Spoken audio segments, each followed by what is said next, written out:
Learned how to use drugs in school. I learned how to drink in school. I learned how to steal in school. Every bad damn thing I ever learned. All right, that's Grant Cardone and Ryan Pineda. He's gonna kill me if you didn't know what I say. Ryan, I'll see you soon. So I want to go over the 3 things I learned from the Grant Cardone, Ryan Pineda. This is gonna be a reaction video, I guess, kind of. I don't know. We're gonna put some and followed me for the time. I've always had certain mentors and certain people I've been before I built my own marketing consulting business, where I basically build out webinars, do personal brand, build a pretty strong personal brand, trying to build a name, as big as Trump, right?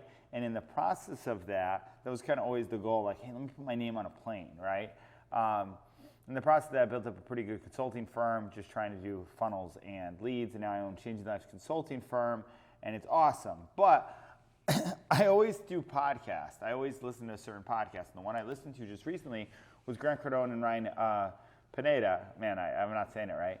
And Ryan's been big because of the short-form video editing company that we acquired June, that, in Viral Alchemy. Ryan was kind of been pushing out so much content, it's hard to ignore him. The person before that, and who also kind of put on Hermosi, hey, just put out more content, which is what we're doing right now. And now we acquired a company to help people put out content like us, which I know Ryan's doing the same thing, and we're doing it as well too. But my whole point in saying this is, the big thing is content, man. Like, anytime I listen to anything or go to any events, content. It's put out content. So that's why I'm doing it first. That'll go forward. It'll lead to any sales, any course, the education space. I have a course. I have offers. I get paid only for my mind and consulting what I do and my e-course space. Whether people, think that's a tangible business model, it's a consultant, man. I get paid to look over copies. I just got off a call where I got paid to look over a webinar and structure it the way it could be structured, right? Or copy for a funnel and stuff like that as well. So, and then wisdom and guidance on all sorts of stuff like that. And then we're building out a brand marketing course on this because I just love marketing. Shout out to Bergretta, which is hosting the course, which is a Go High Level, White Label. Second thing I learned is people are going to hate you. Hate is it's a weird way of love. Like, I've had people hate on me recently because I get paid to coach and talk to people.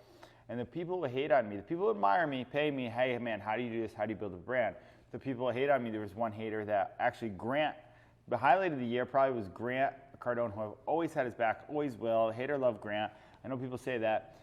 He was pivotal to my point. There's a video he did on depression years ago. And I just think Grant's a funny dude, man. I think he's an awesome, great guy. I wouldn't have hit the level of success I've hit without him being the first mentor. Yes, Patrick McDavid, Alex Hermosi, any of these guys are really, really great. It just find someone you relate to, whether it's myself as alone. I'm a mentor now and a guide and coach. We have our Inner Circle course as well too. But it's just because it's because of that. It's because of realizing that when you go out there and teach it, people are going to hate you on it, right? So no matter what you're going to do, they're going to get haters anyway. And haters is weird admiration that people wish they could be with you, okay? And the third thing I realized is set a goal to be a billionaire. Just like Ryan said that so many people are saying, man, you're doing so much, you're actually going to hit a billionaire, you're going to hit the billionaire status. And I've heard this many different times because, I used to code software, HTML, all this stuff then. I kind of was technical side. Then I really got really good at the sales and marketing side, and then kind of got really good at consulting. Now I've been paid and flown out and spoken at events and everything.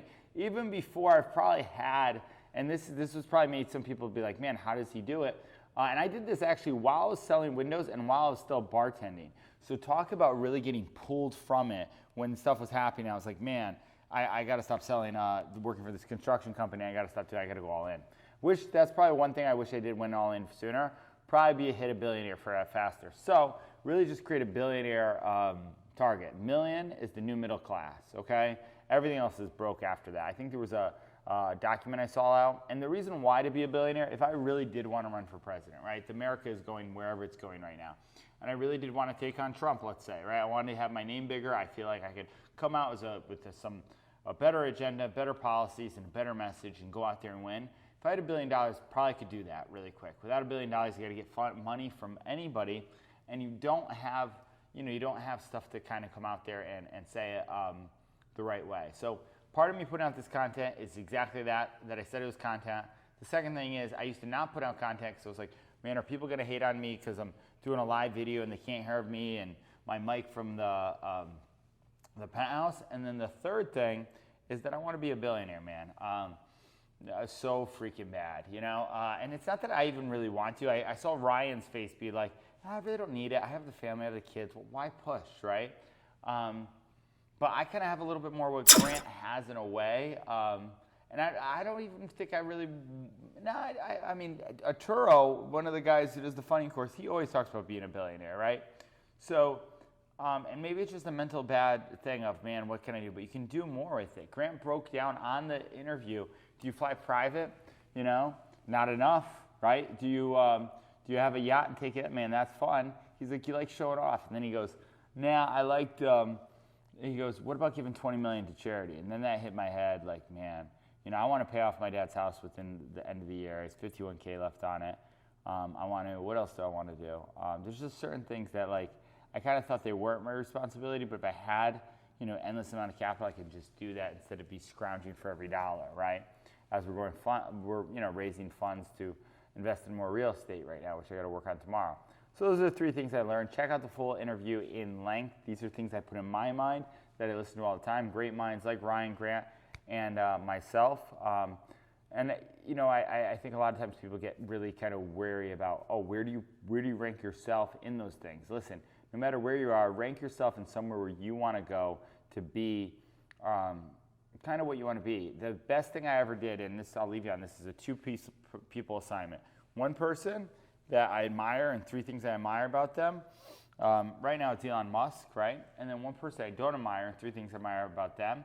As soon as you get that second person that you don't admire and they're not, you can't even think of them, that's when you're good, because you're surrounding yourself with such power players like a Grant Cardone, like a Ryan Pineda. And even if it's not personal, you know, around here in Miami, there's a lot of people, you know, sometimes just feeding into your ears is good too.